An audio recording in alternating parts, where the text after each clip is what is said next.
I felt God had called me into missions and to serving Him, and I thought, well, how can I decide what mission to go with? Call is something that, even though I'm seminary trained, doesn't usually come up in your theological training. Call is a little bit more of a mystic, I would say in some ways, transaction between God and you. It's God telling you in your spirit that you have a certain way to go or not way to go, or this is your bent, or I want you to be here. Some people have a call to a continent or a place. Some people have a call to an organization. In unity and congruence with the Holy Spirit and God, that's what He wants you to do, or in certain cases, that's what He wants you not to do. And God's kind of clever about things.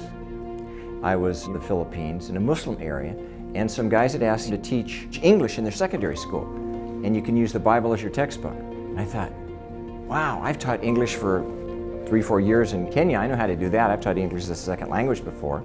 The need was huge, and I was available. I could have done it right then. In a sense, I was a perfect candidate to do that. But I thought, I don't really have any burden, and I didn't feel any call.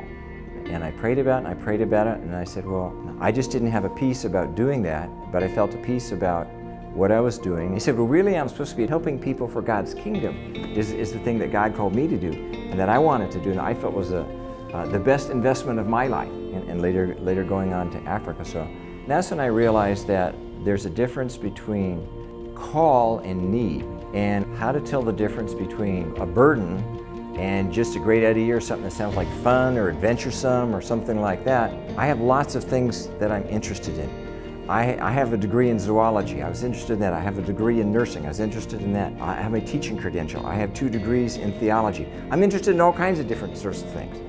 But there's a difference between kind of an interest that comes and goes and one that'll kind of stay with you. I think that's in John 10. It says, the sheep hear His voice. And so I'm one of God's sheep, and I want to be listening to Him. And call will come in that time when you're listening to God, and He speaks to you, not in an audible way. That's why it's a little bit of a mystic experience. And I think there's going to be no self on the throne of that part, or no what's the benefit for me or what's the cost for me. It's just going to be, what is God saying to me? What does He want you to do? What does He want with your life? And then answering the call is simply a matter of obedience.